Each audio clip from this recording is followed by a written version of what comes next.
बिहान खाली पेटमा यस्ता 6 खानेकुरा भुलेर पनि नखानुहोस्, नत्र स्वास्थ्यमा पर्छ यस्तो गम्भीर असर। दर्शकवृन्द, बिहानको खाना हाम्रो शरीरको पाचन प्रणाली, ऊर्जा स्तर र मानसिक स्वास्थ्यमा प्रत्यक्ष असर पार्ने भएकाले सावधानी अपनाउनु जरुरी छ। स्वास्थ्य विशेषज्ञहरूले दिनको सुरुवातमा हल्का र पचाउन सजिलो खानेकुरा लिन सल्लाह दिएका छन्।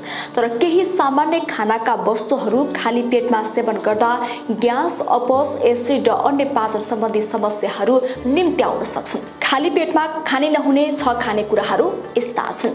काँचो सागसब्जी जस्तै सलाद डाइटका लागि राम्रो भए पनि खाली पेटमा खाँदा पेटमा ग्यास, ब्लोटिङ र दुखाइ हुन सक्छ। अमिलो फलफुल सुन्तला, टमाटर जस्ता अमिलो फलफुलमा भिटामिन सी प्रचुर हुन्छ, तर खाली पेटमा सेवन गर्दा पेटमा एसिड बढ्ने र जलन हुने जोखिम हुन्छ। त्यस्तै अर्को छ कफी। खाली पेटमा कफी पिउँदा पेटको अम्लता बढ्छ र ग्यास्ट्राइटिसको सम्भावना बढ्छ। वास्नादार पेय पदार्थ वा प्याकिङ गरिएको जुस। प्याकिङ गरिएको जुसमा चिनीको मात्रा धेरै हुन्छ, जसले प्यानक्रियाज ग्रन्थीमा असर पार्न सक्छ।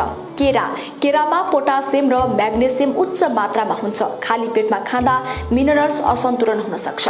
त्यस्तै अर्को रहेको छ दही। दहीले पाचनमा मद्दत गर्छ, तर बिहान खाली पेटमा सेवन गर्दा भने ग्ल्याटिक एसिडले पेटमा अम्लता बढाउँछ। त्यस्तै स्वास्थ्य विज्ञहरू भन्छन् कि बिहानको सुरुवात ओटमिल, हल्का दलिया वा अन्डा जस्ता हल्का प्रोटिनयुक्त खानेकुराबाट गर्नु लाभदायक हुन्छ।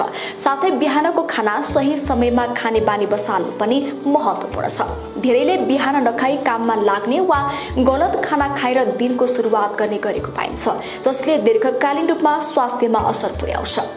विशेषज्ञहरूले सुझाव दिएका छन् कि बिहानको खाना पाचन, ऊर्जा र मानसिक सन्तुलनको लागि महत्त्वपूर्ण छ। त्यसैले खाली पेटमा उपयुक्त खाना चयन गर्न र पाचन प्रक्रिया अनुकूल गर्ने उपाय अपनाउन जरुरी छ।